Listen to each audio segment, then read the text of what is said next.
ఈరోజు మళ్ళీ అయ్యప్ప స్వామి గుడికైతే వచ్చేసాం. ఈరోజైతే టీఎస్యు వింగ్ నుండి జై జగన్నాథ ఒడిస్సా.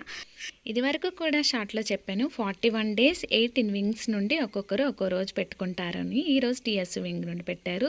అలా ముందుకు వెళ్తూ ఉంటే ఉత్తరం గోల్డ్ అని ఉంది. ఉత్తరం గోల్డ్ అంటే నాకైతే ముందు తెలియలేదు, తర్వాత తెలిసిందనుకోండి. ఏ స్టేట్ వాళ్ళు అయ్యి ఉంటారో మీకు తెలిస్తే కామెంట్ చేయండి. ఈ అయ్యప్ప స్వామి పాటలు పాడతారండి, ఎంత బాగా పాడతారో. నాకైతే ములిగి తేలిపోతా ఆ భక్తి పరవశంలో. ఆ పూజ టైంలో నాకు స్వర్గంలా అనిపిస్తుంది. అవును, స్వర్గం అంటే మీ ఉద్దేశంలో ఏంటి? నా ఉద్దేశంలో అయితే ఎక్కడ మనశ్శాంతిగా హ్యాపీగా ఉంటామో దాన్ని స్వర్గం అంటారు. నిజంగా ఈ టెంపుల్లో అయితే నాకు భలే అనిపిస్తుంది. అందుకే అంటారేమో మన పెద్దలు, సంతోషం ఉన్నా బాధలో ఉన్నా ఒకసారి గుడికి వెళ్ళిరా చాలా బాగుంటుంది అని. నిజమేనండి, అది అక్షరాల నిజం. నాకైతే మాత్రం గుడి నుండి వచ్చాక భలే హ్యాపీగా అనిపిస్తుందండి. మరి మీకేమనిపిస్తుంది? ఓం శ్రీ స్వామియే శరణమయ్యప్ప.